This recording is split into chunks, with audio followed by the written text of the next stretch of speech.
Happy Facebook Live Wednesday. Today is the 103rd consecutive weekly Facebook Live.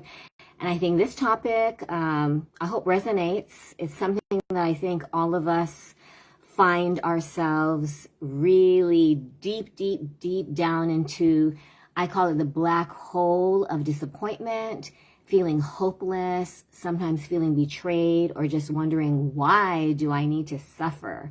Right? And so I've learned a lot about this topic. I am currently reading Love is Letting Go of Fear.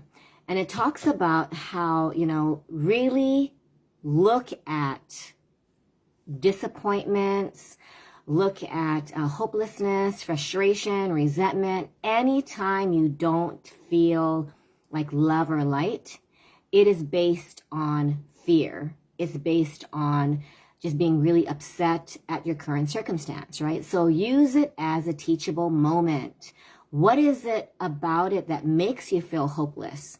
I was talking to a mom, and she said that she just finds, herself thinking that her children are destined for like failure in life, that there's nothing that she can see in them that would even give her a slice of hope, And so I thought, what? I've been there.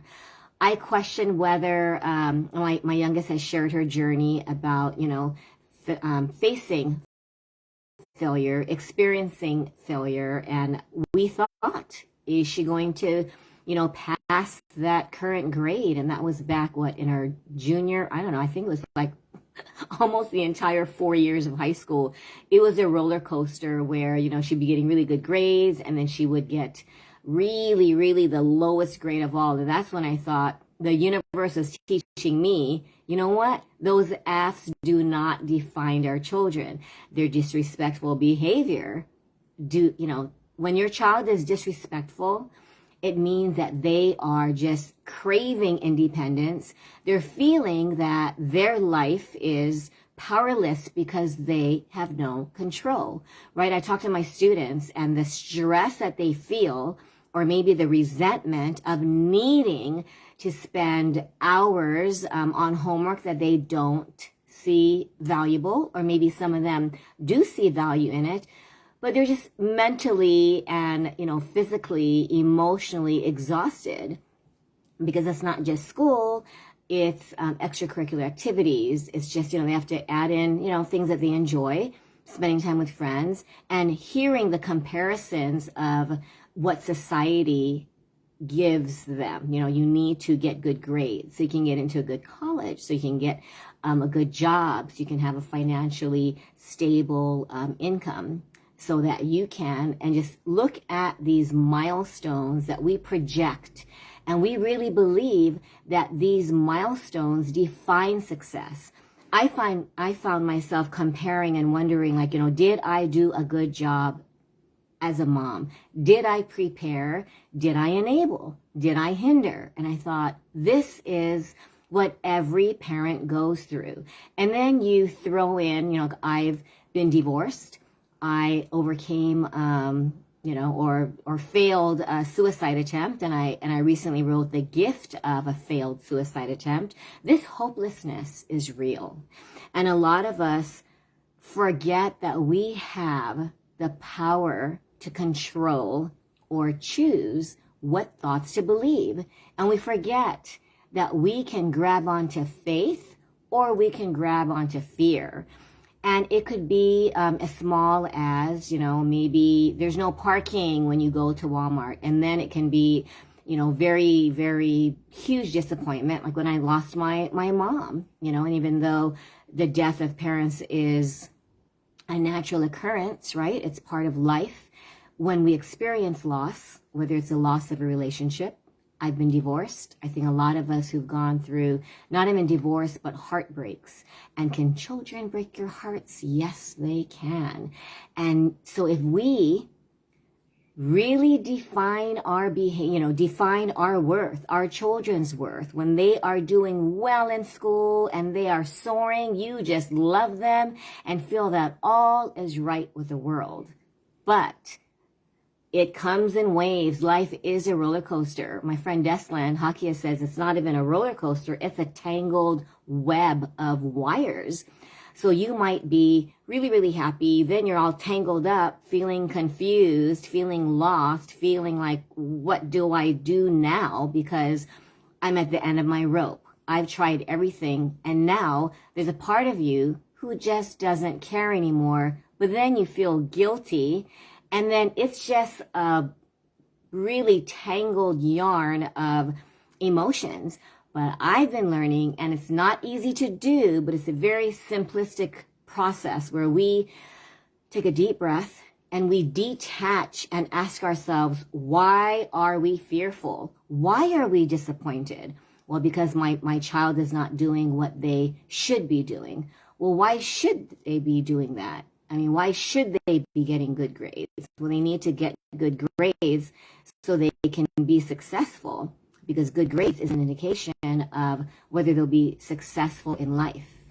Then ask yourself, is this true?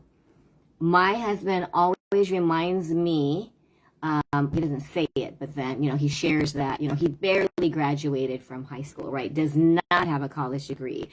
And I've said that, I said, he is my best example of what, like, faith, confidence, and determination, that is far more important than any grade, any positive, like, you want this behavior to be respectful. You want your child to do this, this, and this. But if your happiness is defined by certain criteria, you will experience disappointment again and again and again. Now, why did I say, I just went on Instagram really quick about half an hour ago. Why did I say that, see disappointment as even a positive trait? Why? Because use it as a teachable moment and be curious about why you are so bothered by fill in the blank. If your child is really being disrespectful and refusing to behave, be curious about it. I wonder why. Does he feel like he has no control over his life? Does he feel, or she feels that, life is just sometimes not even worth it? I've had 2 young children, students of mine, a 3rd grader and a 2nd grader, who actually shared, I hate life, I hate life, I hate life, I want to die, I want to die, I want to die. And, the first thing I did was, we all feel that way. So you acknowledge their emotion. You don't say, that's good. Why are you thinking that way? Because then when you're dismissive, they do not feel heard. They do not feel understood. And then they feel even more powerless, that they can't even feel what they are currently feeling. If they want to feel grumpy, embrace it. If they want to just hate the world, embrace it. But also go deep down and have a discussion. Really make it a teachable moment, because find out, like, why. I thought it was school. It wasn't school. It was his mom yelling at him constantly every day. So when you find yourself nagging, which I do every single day, guys, I'm not saying that, I find this road of, positive thinking and, really being a supportive to your children easy to do, but I have been apologizing more. I explain why I got upset. Maybe it is expectations that really are my responsibility, not my daughter's or my husband's, because we cannot want it more than them. If you have a child who just does not like geometry or does not like, a certain subject, and they refuse to do anything, no matter how many times I tutor them, no matter how many times you threaten them, threats can work short term, but then they just build further resentment, which builds further disappointment, which really damages your relationship with whoever you are feeling disappointed by, right? So sometimes we get disappointed in ourselves. If you're feeling really, really like, I cannot even be in the same room with them, and I felt that way multiple times, take a deep breath. I remove myself. I literally remove myself from the room. And lately I've been asking myself, why is this bothering me? Oftentimes it's because I feel that what's happening now should not be happening. Why? I don't have the power to control everyone. When you do not have power, you get right upset. Well, guess what? Your child, whoever is betraying or you're, disappointing you, they're feeling exactly what you're feeling. And it could be compounded if it's a child, because the child feels like, oh my gosh, am I going to get my video games back? My mom is upset at me. They want acceptance, acknowledgement of their feelings. They just want their feelings validated without judgment. So acknowledge their emotions. This is probably one of the hardest things to say when you're upset. But if you can find it in your heart and deep breathe and say, this is what will give my child faith and maybe even motivation to stop being disrespectful, and they just crave love. The more your children disrespect, the more they are craving love, and they're feeling like they are a huge disappointment, right? They not only feel disappointed, they feel that they are a walking disappointment. And I've had children share this, the past almost 3 decades, every child who is disrespectful, every child who is getting D's and F's or just not really into school, it's the immense pressure, and then they feel overwhelmed, then they lose interest, and then they just don't want to do it. They actually become paralyzed by the nagging, by the stress, by the even consequences, because then they feel like, I'm never going to be happy again.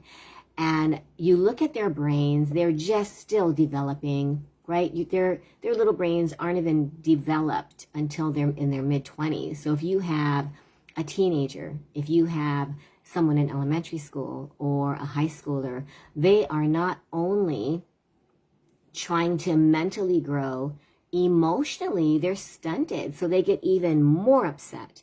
And what we feel, and I've done this, I thought it was motivating, well, maybe next time you can do better, that now that you got a C or you got a D, and they hear, my daughters literally told me that, well, I guess nothing I do is good enough. I'm like, I didn't say that. No, but you just said try better and you'll get a better grade, which means my current grade doesn't meet your expectations. That was a hard one to accept because she's right. So I had to step back and really ask myself, do grades matter? And then I find that some of my former students who are now in their early 30s, they failed multiple times. Someone failed his senior year twice. And then, his dad totally lost hope in him. And then I found out from his friend that he is now a successful entrepreneur, making 6 figures, I don't even know if he got his GED or he graduated, but he found a passion. And I don't know what business he was in, but I was just so shocked at, and happy, so happy. Why was I shocked? Because he felt hopeless. He had to take care of his younger siblings, and he was too tired to even care about school. And a lot of, some kids are just not academically minded. I always tell parents, it's almost like, let's get passionate about taxes.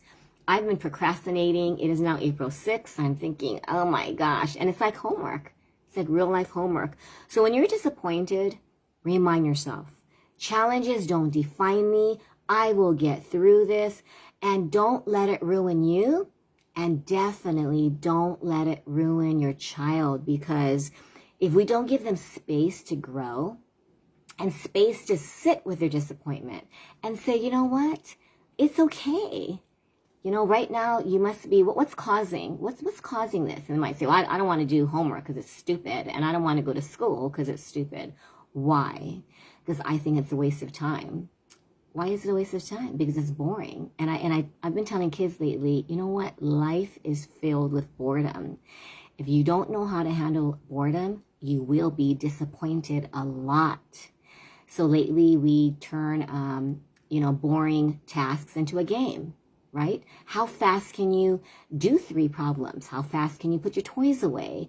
Can you blast music? And I actually ask them, what can you do to flip switch and make this boring task less boring. You'd be amazed at how creative children can just come up with, well, I guess I can hum, I can dance while putting my toys away, I can do my homework, and after every 2 problems, I can take a break and play 5 minutes of a video game. Yeah, as long as it's just 5 minutes. But, look at your child as like a science experiment where you are not responsible for the outcome. You are not responsible for their grades. You are not even responsible for the behavior. You are not failing as a parent. We are all in this together. If you have a child, no matter how old they are, you will worry, you will face fear, and you'll be disappointed. And I'm realizing just because you're disappointed doesn't mean that the future is dismal and dark. The worst thing that I've read, and I've said it before, like, you are disappointing me. Can't you, like, what's wrong with you? When you say, I haven't said what's wrong with you, but I'm sure my energy gave that message. And I know I said, like, I'm just really disappointed. And the kid feels, I am not loved. No matter if you say I'm disappointed in your grades, they internalize it. They actually hear, I am not worthy, I am not lovable, and I mean absolutely nothing to you. And all you're saying is, I'm disappointed in your grades, Hey, Mary. And it's really too much pressure that we're putting on our kids, right? When you think about it, just because, they got some of my students have D's, some of my students have F's, or you hear other parents, oh my gosh, my child got a 4.2, and they share the report card on social media, and you think, I just want my kids to pass. And you judge yourself as a parent. You judge your child, like, where did I go wrong, right? I remember thinking, what can I do to motivate my daughter? And guess what? There's absolutely nothing we can do. I mean, you can give the incentives, but then sometimes it will sound like a bribe, right? If you do this, I'll get you this. If you, and then it becomes an external reward. So when they get older, they might say, well, I'm going to just eat a whole chocolate cake because I got to reward myself for good behavior, instead of having an intrinsic, like, personal award. Someone told me that I did all my work, so do I get a sticker? Do I get, what's my reward? I'm going to ask my mom, I deserve a toy. And I said, wait, do you know that sometimes your reward can just be being happy that you learned something? And this 6-year-old said, what? No, I want a toy. And then you realize we need to really rewire and reprogram these brains of our little ones who learn from either the way they're conditioned, the way that society rewards them. I mean, you see people all the time, oh my gosh, I've had such a stressful week. I'm going to have some drinks. I'm going to go shopping. I'm going to have a massage. I'm not saying that there's anything wrong with that, but if we teach our kids that every time they behave well, they deserve a treat, a reward, some kind of gift. And then we wonder, I know I grew up entitled. I admit it. I was an only child. And then you know what that does to the person who gets rewarded? It is so difficult to accept rejection. And it could be a bad grade in college. I had straight A's. My first English assignment was major disappointment. It was a C. And I thought, oh my gosh, what's going on with this world, Or the first heartbreak, right? If you're used to being, like, given your way, you can't understand why someone would break up with you. Why did someone not hire you? I remember having like 15 consecutive rejections after I graduated from college. And I thought, okay, I'll just get a job in a few weeks. No. And then when the pandemic hit, it was all walks of life, all ages. We were thinking, what is going on? We have to wear masks. Businesses were closing. A lot of the Hawaii businesses, as well as I'm sure globally, closed after being in business for 30 years. You've been in business for as long as you can remember, and it was your great-grandparents' business. You think, wait a minute, talk about major major disappointment. And how can you see that in a positive light? Well, if you detach emotionally, and Mary and I were in LMA, it's this Lifetime Mastery Achievement course that really teaches you how to deal with your emotions. Everything is impermanent. It's temporary. You're going to be feeling like you're on top of the world one day, and then the next day you feel like the world was just like, what happened? You are barely dog paddling. You feel like sharks are about to attack you, and you think, what happened to being on top of the world? So my last piece of advice, don't take the blame for your children's, whatever they did to disappoint you. It is not your fault. Also, you cannot want it more than them. If you want them to get that scholarship, you want them to get straight A's. If they don't want it, it'll be a difficult thing because you're going to be forcing yourself and stressed out, sleepless nights, stressing over something you have absolutely zero control of. So just know that if you witness rebellion, any kind of disrespectfulness, it means that they're just craving acceptance. They are demanding independence. So they're going to do everything in their power to irritate you. I find that I did the stress test and it said if you're really stressed, one of the signs was bickering with your spouse. And I thought, I've been doing this for over 20 years. And I shared it with my husband. And I thought, I never thought that stress, I just thought I was a bad person, that I was selfish, I was unkind. And I thought, wow, it's because if things didn't go my way, I felt disappointed. When we feel disappointed, we either lash out or we feel upset, we feel resentful, we feel like the world betrayed us because why is life so hard? What did I do to deserve this black hole of hopelessness? So just know, that if you're feeling angry, if your child is feeling angry, your child is feeling, you know what? This is what someone said, I want a new mommy. It has nothing to do with your value. They are just feeling so upset that the first thing they're going to do is do something they know will trigger you. So some kids, if they know that grades are important, they'll refuse to do any work, right? If going to school is important to you, they'll stop going to school. Or they might say, I'll go to school, but you can't make me do the work. You can't make me study for this test. And then it becomes a tug of war and both sides feel powerless. So just don't let your challenges define you, and disappointment will rise and poof, it'll dissipate. Because once you realize those illusions are really thoughts that you put in your head, like, oh my gosh, this doesn't happen. So what this means is, and if it's a negative thought, one of fear, one of resentment, one of sadness, and it's okay. These are like all emotions to embrace. Don't avoid them. Sit with them and ask yourself, what is this teachable moment that I can learn from being, betrayed or being disappointed or being treated unfairly? Because even then, right, no matter how much you're struggling, I remember I just interviewed Don Goey, The End to Stress. You have to look it up, Goewey, The End of Stress, 4 Ways to Rewire Your Brain. And they worked with, the most stressed out population. Someone might have lost a child through violence, people who are in prison for life, people who lost maybe a spouse, or they just are taking care of a loved one or a child who is suffering from some terminal illness. These are people who are really stressed out every single day.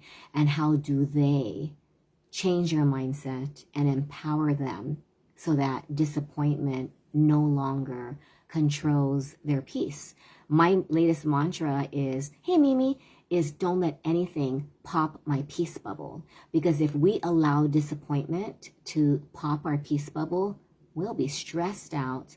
we'll be, upset. We'll feel that life is unfair. We'll feel like, why is this happening to me? And then your whole energy shifts, which might attract more of what you don't want. So if your child, grandchild, niece or nephew, is really being disrespectful, take a step back, deep breathe. You know what I did in the middle of a session during tutoring? I posted it. I said, wait a minute, let's try this. And I got a little lotion. And first he was like, and I said, let's put it on our feet. And he goes, oh my gosh. And he just laughed. And I looked at him and I said, look how fast we went from to, oh my gosh, this lotion smells amazing. And he started giggling. And he said, can I do that again? And I thought, that's what we need. We need to find something to flip switch that disappointment, because heavy disappointment can really bring you down. I mean, I was watching this show and it broke my heart, right? And then you feel really blah. And I thought, I need to do something, move. Took my dogs on a walk, looked at the sky, the trees. My disappointment dissipated. So thank you so much for watching, guys. Please subscribe to my YouTube channel. It's called Letting Go with Aloha. I'm really excited. This Friday, it's 6 a.m. Voice America. I'll replay it on Facebook. And I'll be talking about the power of the inner child, how parenting can actually change once you heal your inner child. It's going to be, like I said, at 6 a.m. Very, very early for me. But I'm excited because it is a passionate topic that I'm realizing, the inner child, it's not just adults. Some of these 6-year-olds need to heal their inner child because, you should not be 6 or 8 years old wanting to die. And even though, they don't mean it, it's a strong message saying that I feel powerless. I don't like the way that my life is going and I don't get to do anything that I want. It's a very dark, dark place. Even though there might be moments where they are enjoying life, you know how it is. And when their little brains are just developing, and then I come and I have to tutor them, and then they just explode with anger because they don't want to. So I'm learning a lot about just handling disappointment, changing the mindset. If you guys want to have, you have any questions, please message me. You can text me, 808-306-5374. Email me. Email me at kgbrainbuilders@gmail.com or Karen@lettinggowithaloha.com. And I will see you next Wednesday. Thanks, guys, for watching.